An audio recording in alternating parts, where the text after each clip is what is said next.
ایک علاقے میں ایک بابا جی کا انتقال ہو گیا۔ جنازہ تیار ہوا اور جب اٹھا کر قبرستان جانے لگے تو ایک آدمی آگے آیا اور چارپائی کا ایک پاؤں پکڑ کر بولا، مرنے والے نے میرے 15 لاکھ روپے دینے ہیں، پہلے مجھے پیسے دے دو پھر اس کو دفن کرنے دوں گا۔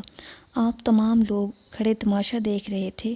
بیٹوں نے کہا، مرنے والے نے ہمیں کوئی تو ایسی بات نہیں بتائی کہ وہ مقروض ہے، اس لیے ہم پیسے نہیں دے سکتے۔ مرنے والے کے بھائیوں نے کہا، جب بیٹے ذمہ دار نہیں تو ہم کیوں دیں؟ اب سارے کھڑے ہیں اور اس نے چارپائی پکڑی ہوئی ہے۔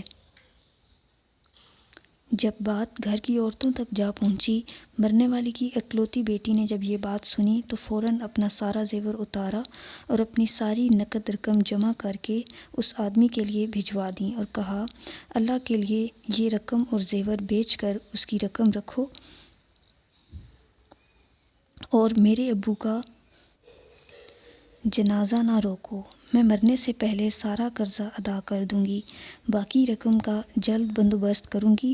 اب وہ شخص کھڑا ہوا اور سارے مجمع کو مخاطب کر کے بولا، اصل بات یہ ہے کہ میں نے مرنے والے کے 15 لاکھ لینے نہیں بلکہ اس کے 15 لاکھ دینے ہیں، اور اس کے کسی وارث کو میں جانتا نہ تھا۔ اس لیے میں نے یہ کھیل کھیلا۔ اب مجھے پتہ چل چکا ہے کہ اس کی وارث ایک بیٹی ہے اور اس کا کوئی بیٹا اور کوئی بھائی نہیں۔ اب بھائی منہ اٹھا کر اسے دیکھ رہے تھے اور بیٹے بھی۔